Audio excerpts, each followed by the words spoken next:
You. Yeah, you. Welcome to Star Wars Minute.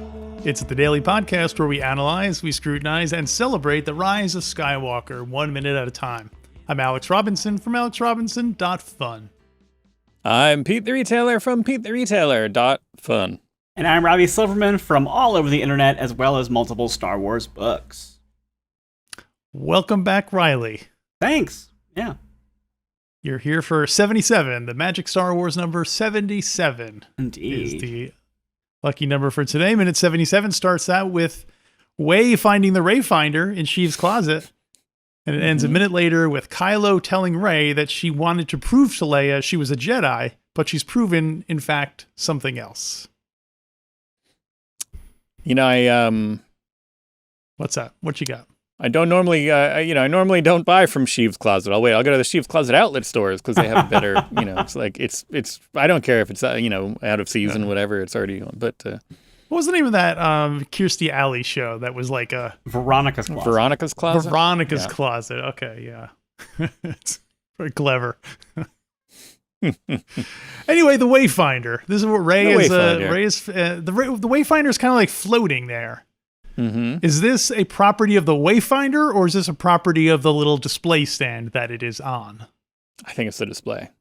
It's a display. Because then, in a little bit, she drops it and it just lands on the floor and slides. It's not like, doesn't float itself. So you think, if she put her hand there, is it like wind coming out? Like that's what she should... It's like a repulsor lift. Like. I wonder if she could go stand on it and be like, whoa. This is the one time it's magnets, y'all. Like, how are you missing that? It's true. We should have seen that coming. Nine movies in this particular saga, and it's finally magnets, and you're not happy with it. This and that one episode of Obi-Wan are the times that it was magnets. It's all part of Sheev's plan. That's the important part. I looked up some information on Wayfinders in the Star Wars Visual Dictionary. Sure. And what do you got? Riley hinted, kind of said it yesterday, that there are always two Wayfinders, one for the Sith and one for the Apprentice, I guess, so that if they get lost, they can find their way back to Exegol. Can they find each other? Can they go is it like a find my Sith kind of a thing where it's just like there's another little blip that shows the other person with the other Wayfinder on this Wayfinder? That'd be cool. Maybe that's what the red blip was in that green glass you were talking about. That's why it's red, because Kylo's coming in. Yeah. Oh, yeah. That's interesting. I don't think I realized it was like an ongoing... I knew it was a Sith thing, but I know... It's like there's a part in the comics where Palpatine introduces Vader to the concept of Exegol as a thing, and so I didn't know that was a thing where I guess that makes sense because the Sith Eternal are who are on the planet, so all right, I get it now. I'm caught up in my mind. I like that that's Vader's first day in HR. He's like, let me show you how to get to Exegol, and this is where the coffee maker is. And you get 2 breaks. So the further question then is, okay, so there's 2 Wayfinders. Are they identical, or does the Master get a better one? And if so, when Darth Plagueis died, did Palpatine then take his and give his old Wayfinder to whomever his first apprentice was? Or do they just, whoever it is, it just keep, alternating? I think they're not better, but he acts like it's better just as a way of doing a mind game of no, mine gets cable. Mine gets 5G Wi-Fi, it's better. Right. Let me see yours. No, it's fine. You have your own. Play with your own. Don't scratch it. You're going to scratch it. Tell Mom. Maybe they do come out with new models every couple of years, and then they do. It's everybody moves down one. It's hey, good news, Kylo! I got you the good Wayfinder. You've always wanted my Wayfinder. You always thought it was better, so here you go. Because he got there's a brand new one that just came out. So then Sheev got that one. I don't know what voice that was that I was doing. It was almost. I didn't notice it was a voice. If that makes you feel better, so. Yeah. Hey, here you go. I don't know. Okay, now I can hear it. Yeah. And did we assume Maul and Dooku both had Wayfinders then? No. And so, when did someone have to go to Maul's room and clean out all his stuff and say, "Okay, here's the Wayfinder, give it to If I'm remembering I my hadn't even thought about comics that. moments, I don't think that in the comics that he gets the Wayfinder to Vader until like after A New Hope has happened. Like it's like kind of like in that period of time when they're so the other guys didn't have one. they might not have gotten one yet. Who Okay. knows? Okay. Yeah. Well, that's true. If he's not in charge of the galaxy yet, he wouldn't have the resources to set up Exegol, right? Or is that just purely operating on Sith economy? Can't I mean, remember. that planet Exegol looks like it's been there for a yeah. long time. Well, the planet has been, but Yeah.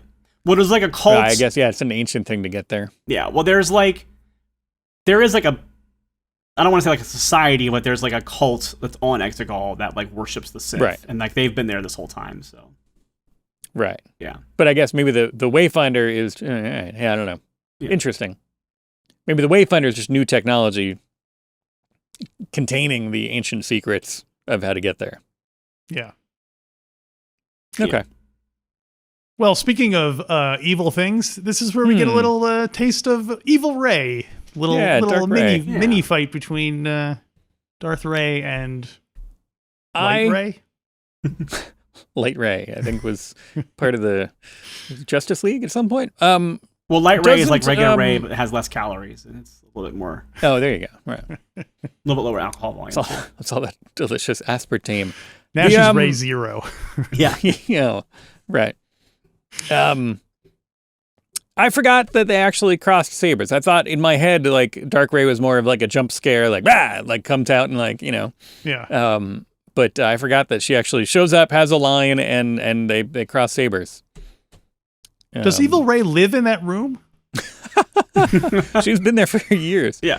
Oh, that would be funny if it wasn't a Force vision. If it was like, because if you believe, again, I'm not 100% sold on this, but if you do believe that Rey is a clone of the offspring of Palpatine's clones, then it would make sense that they would be able to create the offspring of another of Palpatine's clones would presumably look the same and act the same, more or less. So it'd be funny if it was just like another Rey from a different version of the project, and she does live in that room.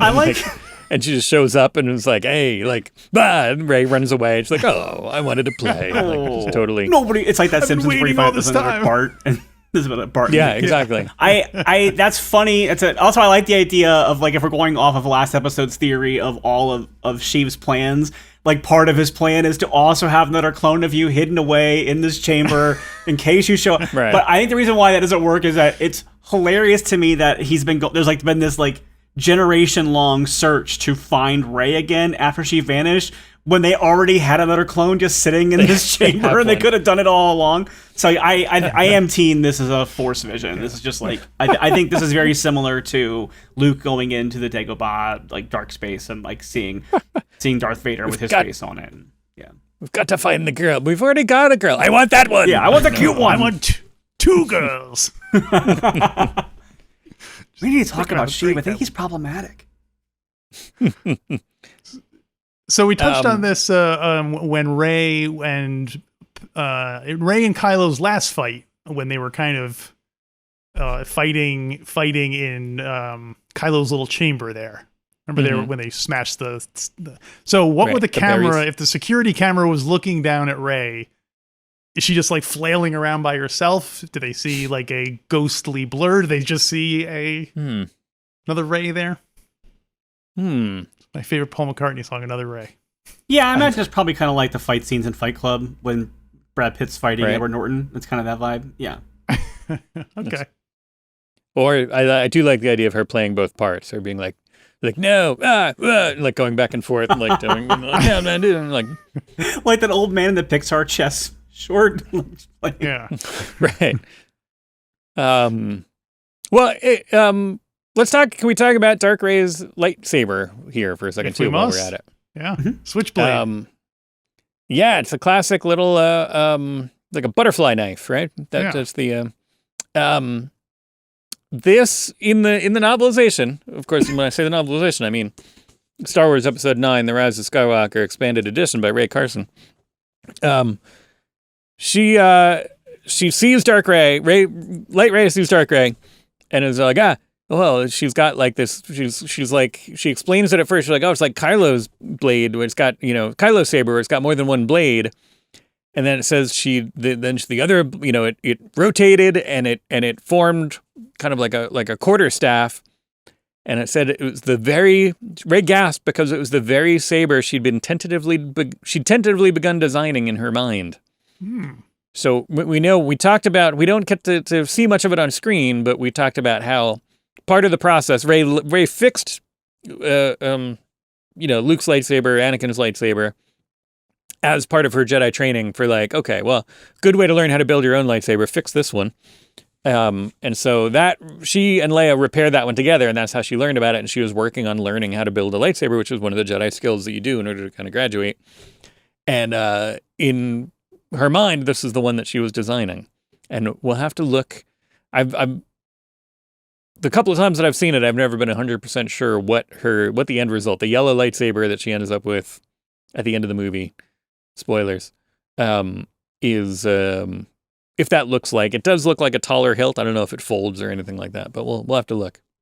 I don't think it's quite the same. I have stopped this frame a few times trying to look at the double-bladed, the hilt, the dark gray hilt, and I think it's a little bit different. It's like the one that she has at the end of the movie is very clearly made from her staff, and I don't think the double blade one looks like it's from her staff. So is the one she gets at the end a Darth Maul style with two blades or just one blade? So a lot of people I know have said they think it's a double-bladed because it's a staff, but all the toys are not. So I don't think that, like, we'll have to see if when this Rey sequel comes out, if they have made it into a double-bladed saber. But at least as of Rise of Skywalker, it's currently only a single blade because when they've made the toys, it's only got one blade to it. I think it's just longer because it is a piece of a staff, and I think her fighting style lends itself to having the grip on it that way. But it's hard to tell because we haven't seen her fight with it, because which is very frustrating as somebody who loves Rey and loves this lightsaber and wants to see her use it. So I'm very excited that we're getting another movie with her just so that I can watch her fight with this lightsaber. Well, it's the studio made them cut it, but there was like 3 more minutes at the end of the movie where she's like, hey, what's your name? And she's like, Rey. Like, Rey who? Like, Rey Skywalker. And then the old lady was like, give me your purse. And then she has to fight her off with the lightsaber.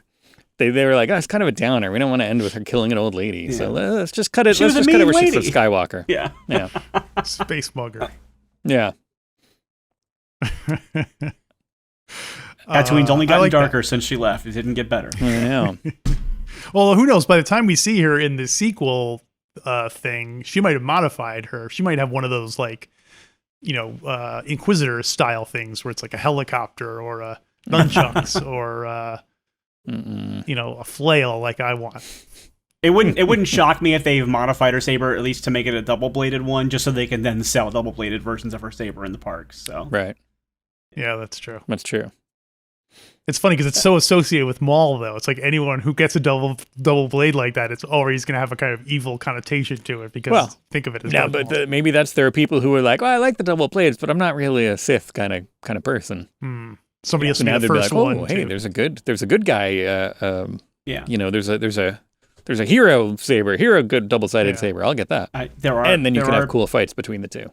Not to be the High Republic, but there are lots. There are definitely. We don't know anything about it, so yeah, I think they're intentionally trying to make some different sabers for that reason that are a little bit more like. Oh, there are variations on sabers even amongst. And they even mentioned the Temple Guards. Like I think the Temple Guards are a good example of lightsabers that are double bladed. But yeah, it did seem like when George first had Darth Maul have a saber, it was intended to be like, oh, he has this extra destructive saber, and that's why he's really evil, and he's really destructive, and that's why he has a double-bladed saber. And now it's like, whatever, we're just going to make these guys have it. I know that there's just an option. I'm an idiot. I'm talking about these like hypotheticals. Cal Kestis in Jedi Survivor has a double-bladed lightsaber, and that is like current canon. So there we go. Like, when does that take place? That takes place prior to A New Hope, in between the Clone Wars and A New Hope. So Rebels, Solo era. Yeah, it's kind of. I think it's probably close to around the same time as Solo versus Rebels. I think it's because I know that. Well, so Jedi Fallen Order, I think is close to Solo time, and then I think Survivor's 5 years later. So yeah, because he's fighting Inquisitors. He escapes Darth Vader at one point.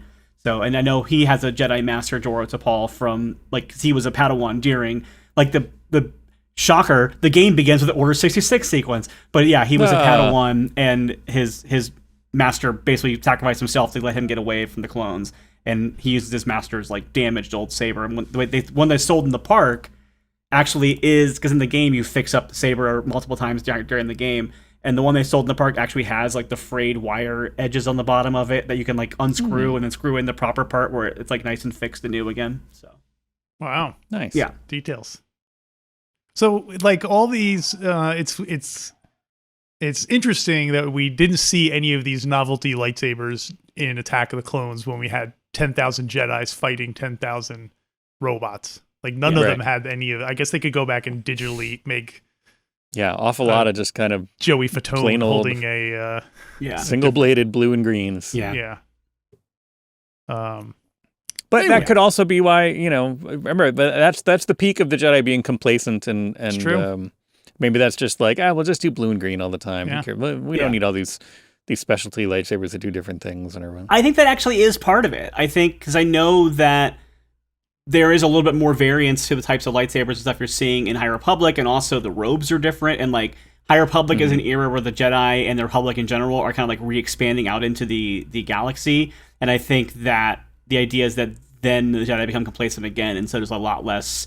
You're seeing a lot more, like, cause, you know, the new canon is that the crystals are colored based on your, you know, connection to the Force and how you wield the Force and stuff like that, which is why, like, someone's is yellow versus someone's is green and stuff like that. And like a sorting hat. Yeah, basically. Like, it's basically like your attunement, which is what in Jedi Fallen Order, like, you go and you pick a crystal and then, like, you kind of, like, shape what color it becomes based on, like, you just pick the color as a player that you want to have. But, like, there's supposed to be an indication as to why. But it's like, I know that originally the reason why Luke has a green blade, not originally, but post prequels, the reason why Luke has a green blade is supposed to be that he has Qui-Gon's crystal that Obi-Wan still had. But I guess now in the comics, they've retconned it to where when Luke is, like, going through the process of building that, because the comics are set right now in between Empire and Jedi. And so they just had the arc, I guess, where Luke, I haven't read it, my friend was telling me about it, but they had the arc where Luke builds the saber and he attunes to it, and that's why it's green, because that's, like, more his style of the Force than what blue would be. So. Yeah, they have the scene where he's like, I built my new lightsaber and it's blue, and then he goes outside and it's like, wait, I'm going to be fighting in front of this big blue desert sky. This is not going to show up at all. Let me adjust this a little bit. There we go. Much better. Yeah. It's not how it goes. He just, like, hits a switch on it. Right. Well, speaking of lightsabers, Kylo Ren shows up. Yes. And make a note, classic Jedi mistake. Classic Jedi in training mistake. Rey ignites first. She does ignite first. That, you know, I feel like every season I'm like, we got to go back and look through all the times where somebody ignites their lightsaber first, and I think it usually whoever ignites first loses, but I could be wrong. Well, that doesn't happen here. I don't, but we're not getting to that this week, I don't think. But right. Oh, that's right. She doesn't lose. I think it's frustratingly instantly not consistent. Misproven. Yeah. I think if you look back there, it's all over the place. So it feels like the person who ignites first should lose, or at least be the bad guy. But yeah, here we are. Well, I mean, that is kind of what's happening here. I mean, Rey is angry. Like, Rey is trying not to give in to the dark side, but these, like, passions and these, like, furies are building up in her. So, like, I do think it's, like, a flawed moment for her, and what it leads to at the end of this fight is her lashing out in anger and then, like, realizing, and that's why we get the scenes after this week's where she runs away and tries to be like Luke and go, I'm just going to go to this island and I'm just going to hide away from the universe because I can't handle this power either. So, right. So just a stage every Jedi goes through at some point. Yeah. Right. They get scared. It's their what they can do. They run away. It's like the midlife crisis of Jedis. Yeah. Did Kylo Ren climb up the same way Rey did? Like, did he scale this whole big Death Star? Or did he just get dropped off at the top? Yeah, he's parked around the corner, according to the... No, seriously. Like, in the novelization, it's just like, they say, like, yeah, like, when they start fighting, it's like you see... I don't know if Rey sees it or if just the narrator mentions that, like, yes, and Kylo Ren's TIE fighter parked on the deck over there. So he just literally just flew right in. I love it. I love her being like, "Oh, did you have a knife that had the grooves in it too?" It's like, "No, there's just a spot. Like, what? Yeah. Why didn't you just come in the back door? There's a parking lot right here." Yeah. Did you not come in through the gift shop? Because that was Hey, exit. Amy Sedaris is right there fixing up ships. Like, I don't understand what you're. There's a gift shop and everything. Yeah. I wonder if the rebellion, the New Republic, or the New Republic, I guess, New Republic would turn. Do you think they would turn the Death Star into like a memorial or something? Like this planet would be like a, doesn't seem like it would be a fitting kind of memorial tribute. I think it might be more of a no man's land kind of thing. It's kind of like nobody go, like don't go there. It's off limits kind of vibe. Right. I think. What it was first Death Star, second Death Star? I think Hosnia Prime. There's probably, I'm sure there's a memorial there. Well, there was. Well, it's gone, but not. Well, I'm where it was. Yeah, there's probably like hanging in space. Oh, but it was like a plaque. I don't think just like set in the gravity gravity well. Just floating. A little in plaque. Space. A little tiny. Somewhere for Alderaan. Little thing. You press the button. Yeah. And it's like Hosnian Prime. But I know I don't think they would want to commemorate maybe at Yavin, like outside of Yavin, probably is, if you go to Yavin 4, what's on Yavin 4 now? They've done some stuff with that probably in the comics or something, right? The Imperials came back and like leveled it to the ground, right? Yeah. So now why they're not on Yavin 4 anymore when they have to flee and find Han. Right. Yeah.